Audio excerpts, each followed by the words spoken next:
On distingue deux sortes de potences.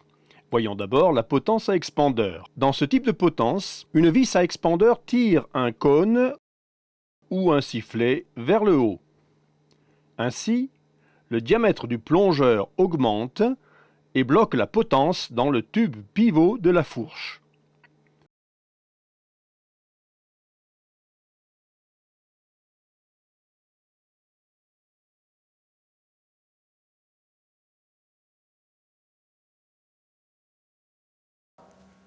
Jeu de direction ancienne génération avec potence à plongeur et où ça nécessitera d'avoir donc deux clés pour pouvoir démonter ce jeu de direction écrou contre écrou.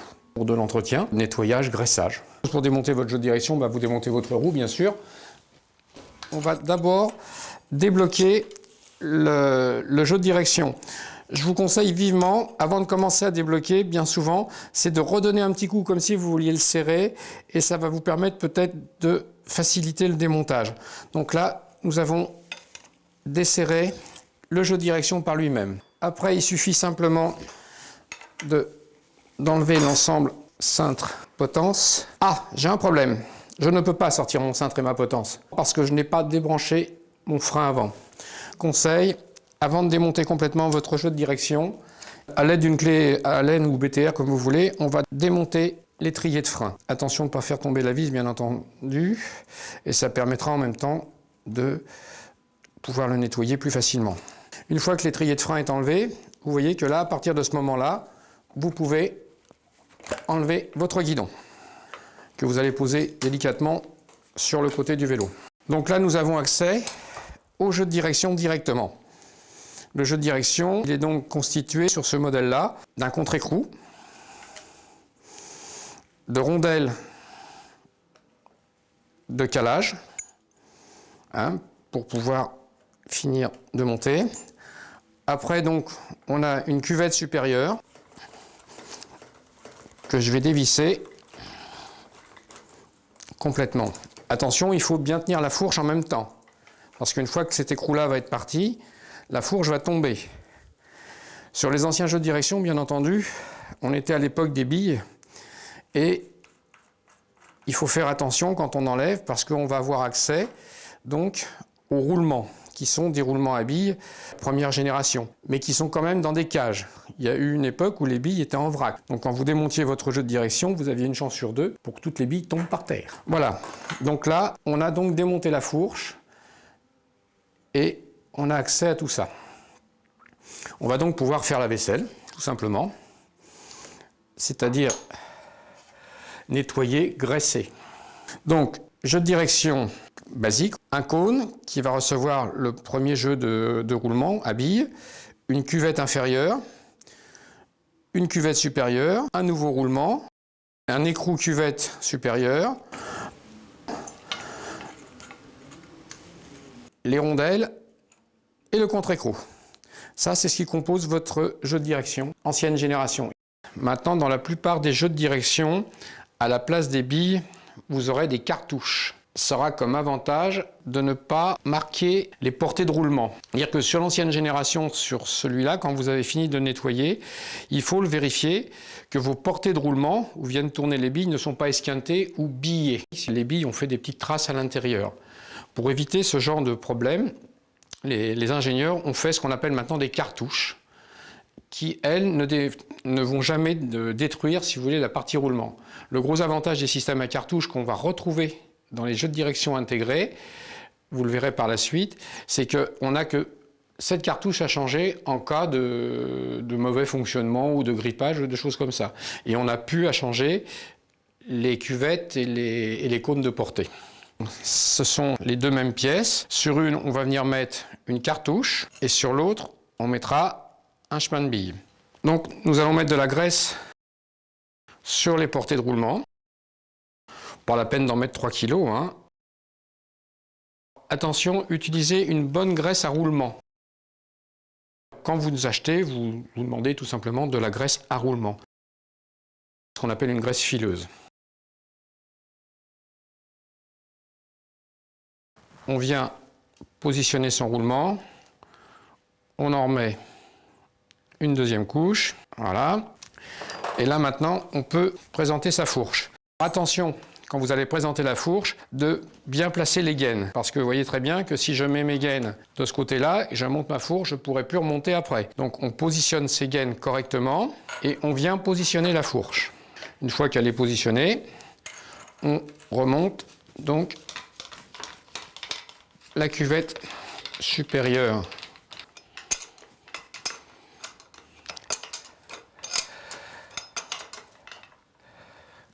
Voilà, j'ai donc repositionné ma fourche. Après, ne pas oublier de mettre les rondelles qui vont servir à caler. En général, vous avez un petit logement dans la fourche, vous avez une petite fraise qui a été faite là, et donc vous venez mettre les rondelles. Là maintenant, nous allons mettre le contre-écrou qui va nous servir à finir de bloquer la fourche. Attention, il faut vérifier quelquefois, si par exemple j'avais oublié de mettre une rondelle, la fourche serait trop longue et je ne pourrais pas venir faire mon réglage. Donc toujours vérifier qu'on n'ait pas trop de filetage qui sort au-dessus de la cuvette. Sans ça, après, vous ne pouvez pas régler le jeu de direction.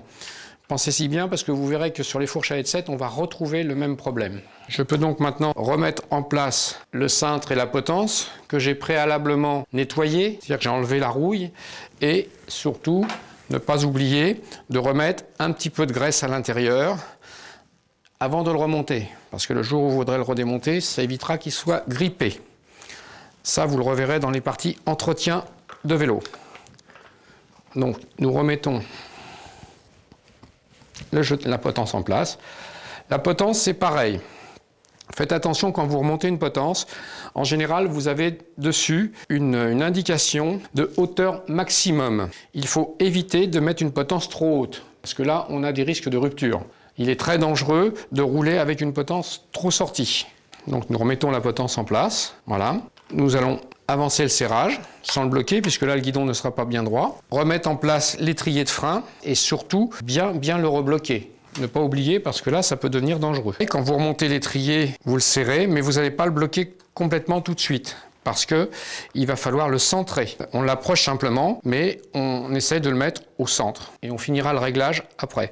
C'est-à-dire qu'une fois qu'on a fini cette opération-là, il nous restera 3 choses principales à faire. Régler le jeu de direction, serrer le guidon et recentrer et bloquer l'étrier de frein. Voilà. Une fois que tout ça est fini, il suffit simplement de remettre la roue. Vous remettez la roue avant et vous finissez les réglages sur le sol. On va mettre le cintre, l'ensemble cintre-potence dans le bon alignement et le bloquer. On ne le bloque pas trop fort quand même, hein, en ayant vérifié que nous l'avons mis à la bonne hauteur. Mesurez votre hauteur, axe de cintre, axe de roue. Parce que quand vous allez remonter votre guidon, il faut que vous retrouviez exactement le même poste de pilotage.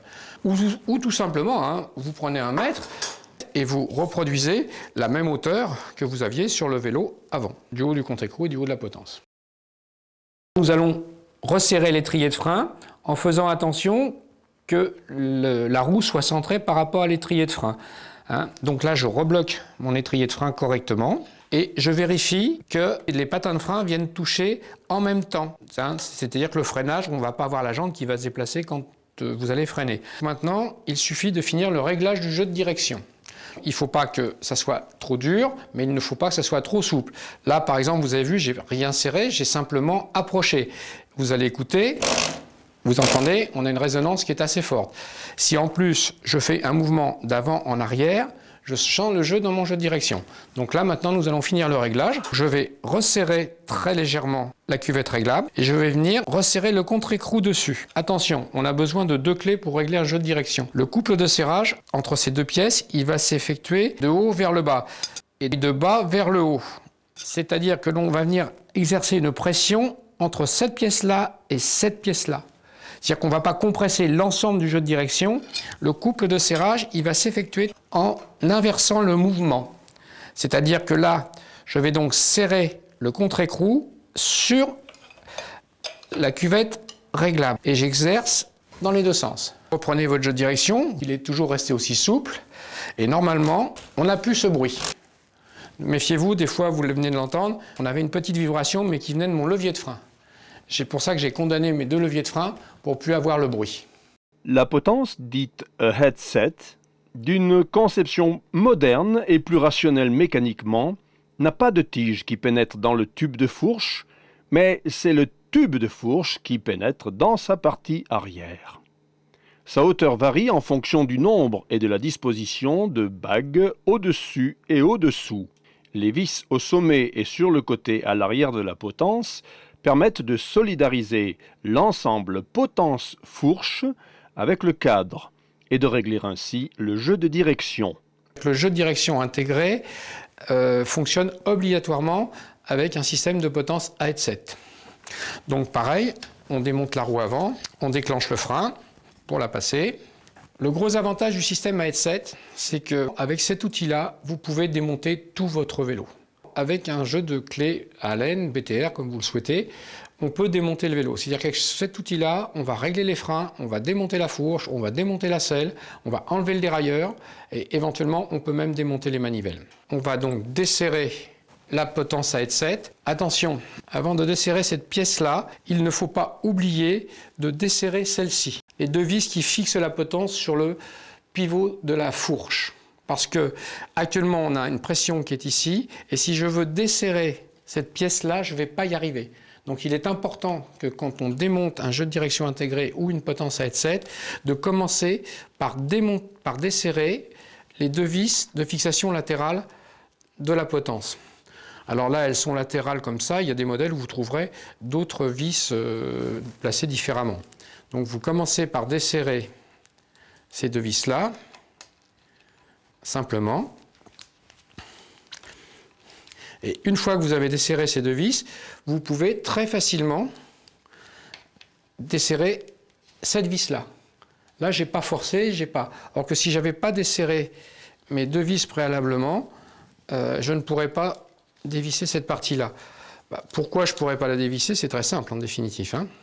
Puisque là, on vient serrer sur un tube et que cette partie-là est enfoncée dans le tube, la pression se fait aussi ici. Donc, il est très important de commencer par desserrer cette partie-là. Là, donc, j'ai desserré ma potence à headset. Vous voyez, elle bouge. Je vais donc débrancher mon étrier de frein, toujours pareil, pour pouvoir démonter facilement l'ensemble de la fourche. Donc je desserre, je démonte et je l'enlève entièrement. Mon étrier de frein. Attention, à partir du moment où vous avez débranché votre étrier de frein, desserré votre vis ici, la fourche peut tomber d'elle-même. C'est-à-dire qu'il n'y a plus rien qui la tient. Là, je n'ai pas desserré complètement volontairement, mais là, vous voyez, ma fourche, elle est partie. Là, je vais donc tirer sur la fourche. Elle est partie. Pas d'écrou, pas de contre-écrou, pratiquement pas de pièces. Si j'enlève ces parties-là, pratiquement, vous voyez, il n'y a plus rien. Intégré. Le mot intégré vient de ce que je vous montrais tout à l'heure. La cartouche. La partie roulement, on va avoir un roulement supérieur et un roulement inférieur qui est en dessous, le même.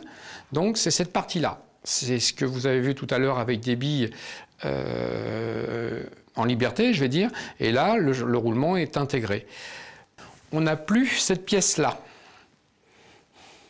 Direction intégrée parce que cette pièce, ce roulement, si vous voulez, est intégré dans la douille de direction. Vous voyez la différence? Sur un ancien jeu de direction, on pouvait avoir cette pièce-là qui rentre en force dans le cadre, plus notre fameuse cartouche qui venait se mettre dedans. On n'a plus cette pièce-là. On a gagné en poids, puisqu'on a supprimé les deux portées de roulement qui se montaient sur la douille de direction. Le deuxième avantage qu'il y a sur ce jeu de direction à headset aussi, c'est que c'est plus nous qui faisons l'usinage des cadres. Sur l'ancien jeu de direction que nous avons eu tout à l'heure, que nous avons démonté, il se peut des fois que la fourche ne tourne pas bien uniquement parce que cette pièce-là n'est pas bien parallèle. C'est-à-dire que vous avez une pièce comme ça. Si les cônes ne sont pas bien parallèles à ce moment-là, vous aurez une fourche où vous ne pourrez pas faire 360 degrés. Là, on n'a plus ce problème-là non plus, puisque c'est le fabricant du cadre qui va avoir usiné la douille de direction dans lequel on viendra mettre les roulements. On a bien nettoyé les portées dans le cadre. Là, effectivement, on ne peut plus avoir, on risquait d'avoir une partie qui soit biaisée ou esquintée, puisqu'en définitive, c'est une cartouche qui vient à l'intérieur. Cette cartouche, elle n'est pas démontable. Quand votre jeu de direction commence à gripper ou à rouiller, parce qu'il peut y avoir de la pluie, il suffit de la changer tout simplement. C'est les seuls éléments qu'on change dans un jeu de direction intégré. Attention, il existe plusieurs sortes de cartouches. C'est important parce qu'il y a 3 cotes à respecter sur une cartouche, c'est-à-dire la hauteur, le diamètre bien entendu, et l'angle du chanfrein, qui sera différent selon les marques. Donc leur montage est très simple. On va mettre toujours un petit peu de graisse à l'intérieur, malgré que ce ne soit pas les billes qui vont venir travailler directement, puisque c'est cette fameuse cartouche qu'on va venir poser dessus. Ça va permettre, s'il y a un peu de pluie ou quelque chose qui rentre, eh bien de protéger. Donc on graisse comme il faut ici. On fait la même chose sur la partie du bas. Une fois que tout est propre et bien graissé, vous pouvez remonter votre fourche. Attention, elle tombe. Donc, une fois que vous l'avez repositionnée, qu'elle est bien à sa place, vous allez reprendre le tout petit élément qui se trouve en haut, parce qu'on a un jeu ici. Pourquoi? Parce qu'elle n'est pas centrée. Donc, dans les jeux de direction, on a simplement une rondelle conique, en général qui va faire frein et fendu, qui va venir positionner la fourche à son logement. Là, la fourche ne peut plus tomber toute seule. Ensuite, on avait une rondelle de calage qui venait à l'intérieur du cache-poussière, parce que ce n'est qu'un cache-poussière en définitif. Après, donc, ce que moi j'appelle un cache-poussière. En général, attention, à l'intérieur, il y a un petit joint torique, justement pour éviter, quand il y a de la pluie, etc., que ça descende sur la cartouche. Donc, vous l'enfilez, vous compressez l'ensemble. Alors, pour les méticuleux, il est de bon goût, vous avez en général des textes sur tout le tour, eh bien, il est de bon goût de les mettre dans l'axe, de ne pas mettre le texte sur le côté ou des choses comme ça. Donc ça c'est une petite précision. Donc là ma fourche est remontée, on a des rondelles de calage qui vont déterminer la hauteur de votre poste de pilotage. Donc je remets mon entretoise sur ce modèle-là et je représente donc ma potence dessus. Il est très très important, quand vous faites ça, de bien vous assurer que le tube de fourche ne dépasse pas votre potence. Ça pourrait arriver tout simplement si vous avez oublié de remettre une rondelle. La hauteur des bagues plus celle de la potence ne doit pas être inférieure à celle du tube de fourche. Auquel cas, la vis supérieure bloquerait le cache sur ce tube de fourche, mais pas les bagues, ni la direction par conséquent. Il suffira simplement de venir repositionner la partie qui va régler le jeu de direction. Dites-vous bien une chose, cette pièce-là, c'est celle qui va régler votre jeu de direction. Il n'y a que ça, il n'y a rien d'autre. Si vous ne positionnez pas bien le serrage de cette partie-là, et là vous allez le voir tout de suite, on va le faire, pour vous rendre compte que vous rendrez bien compte, je bloque cet écrou-là, et là, mon guidon ne tourne plus, parce que j'ai compressé l'ensemble. Donc, il suffit simplement de l'approcher, parce que comme sur l'autre partie, on finira le réglage au sol. Donc là, l'ensemble est remonté, ma potence n'est pas serrée, et ma vis de réglage n'est pas bloquée. Je remets mon étrier de frein. Il faudra faire attention de bien centrer votre étrier de frein. Mais je ne le bloque pas puisque je finirai le réglage au sol. Je remets la roue et je vais mettre le vélo au sol. Pour pouvoir faire fonctionner cette vis-là, il ne faut pas que les deux vis qu'on a pris soin de desserrer au départ soient serrées. Il faut que la potence puisse coulisser sur son tube. Donc on va simplement les approcher de manière à mettre le guidon, à pouvoir mettre le guidon dans l'axe du...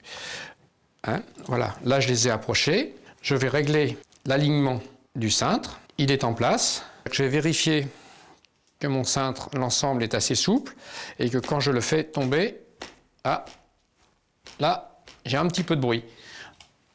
Si je reviens sur l'avant, j'ai un petit peu de jeu. Donc, je vais simplement resserrer très légèrement.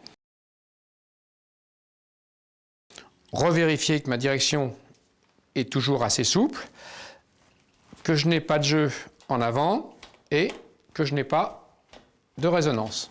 Je finis le blocage de la potence sur le pivot de la fourche. Voilà. Attention, on ne serre pas ça comme...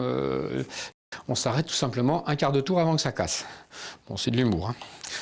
Une fois que vous avez serré votre potence, à ce moment-là, on recontrôle une dernière fois. Et là, on redonne sur la vis supérieure, notre vis de compression. On va finir de la bloquer. Et là, vous voyez, je peux pratiquement plus la serrer. Pourquoi? Parce que j'ai bien serré ici. Donc ça me contrôle en même temps, si vous voulez, que mon serrage latéral de ma potence est bien effectué. Après, avec le déclencheur remis en place, c'est le centrage de notre étrier de frein. Donc toujours pareil, on va centrer l'étrier de frein par rapport à la roue, en le faisant pivoter tout simplement. Et vous vérifiez que les deux patins fonctionnent bien, s'écartent en même temps de la jante et qu'ils ne vont pas déformer la jante.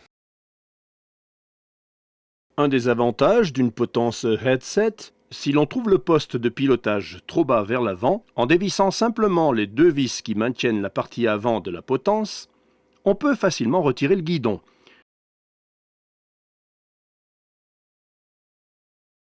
Ensuite, il suffit de changer le sens de la potence verticalement. On peut encore retirer les bagues du dessus de la potence pour les placer au-dessous.